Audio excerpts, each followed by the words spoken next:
وشیار بیاوێڵەی ئەو پیاوەی ماوەی 29 ساڵە 60 تەن مین و تەقەمەنی لە ناوچە جیاجیەکانی کوردستان پوچەڵ کردوێتەوە. بەهۆی ئەم کارەیەوە هەردوو قاچەکانی لەدەستداوە. خۆشەویستی وشیار بۆ کوردستان و هەڵەبجە و خەونی بەدەوڵەتبوونی کوردستان وای لێ کردووە ماوەی 16 ساڵە تابلۆی ئۆتۆمبیلەکەی کردووە بە ژمارەیەکی کوردستان هەڵەبجە. لە ئێستاشدا لەگەڵ دەست بەکاربوونی پارێزگاری هەڵەبجە وا بڕیارە لە ژمارەیەکی تابلۆی ئۆتۆمبیلە تایبەتەکانی ئەم پارێزگایە تا ژمارە 1000 بە شێوەی زیادکردنی ئاشکرا بفرۆشرێت. وشیاریش داوای پێدانی ژمارەیەکی تابلۆی ئۆتۆمبیلە تایبەتەکانی هەڵەبجە دەکات. پاش ئەو هەموو خزمەتەی ئەمیلەتەم کردو هەر لە بادینانەتا کاتە سنووری خانەقین و هەورامان کە هەردوو قاچەکانی خۆم لە پێناوە داناوە 2 برام شەهید و برام کوێر بوو وا هەستمە کرد پارێزگار و حکوومەت تێن ڕقەمیەک خەڵاتی من ئەکەن بەڵام بەداخەوە کە بیستم کە مزایدەی بەسەرەوە ئەکرێ فرۆشە. هەرچەندە تا ئێستا دیار نییە کەی هاوڵاتیان دەتوانن تابلۆی ئۆتۆمبیلەکانیان بکەن بە عێراق هەڵەبجە، بەڵام بە گوێرەی بڕیارەکەی پارێزگاری هەڵەبجە نرخی فرۆشتنی ژمارەی تابلۆکان جیاوازە.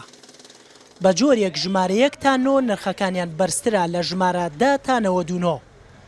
بەڵام ژمارە 100 تا 1000 نرخەکانیان لە زیادکردنی ئاشکرا کەمترە لەو ژمارانەی پێشووتر. بەوتەی خۆشیان ئیدارەی ناوچەکە دەیەوێت بە فرۆشتنی ئەم ژمارەی تابلۆی ئۆتۆمبیلانە پرۆژە بۆ پارێزگا نوێیەکەیان جێبەجێ بکەن. بەتەمان لێژنێ تەشکیل بکەین لەگەڵ بەڕێز پارێزگاری سلێمانی بۆ ئەوەی کەوا ئیستحقاقاتی ئێرە چۆنە کە ڕەبتە بەوەوە کە ئەو پەیوەندیەمان بچڕان و ئێمە بەڕێوەبەتی گشتێکەمان دامەزران ئەو کاتە ئێمەش بە پێی یاسا و بە پێی ئەو دەسەڵاتی پێمان دراوە کە داوامان کردووە ئەو تابلوانە بە شێوەیەکی فرۆشتنی ئاشکرا بین بەو هاوڵاتیانەی کە خۆیان پێیان خۆشە بیکڕن. لە ئێستادا لە هەڵەبجە تەنها 3 ئۆتۆمبیلی حکومی تابلۆکانیان کراوە بە ناوی ئەم پارێزگایەوە کە یەکێکیان ئۆتۆمبیلە تایبەتەکەی پارێزگارە.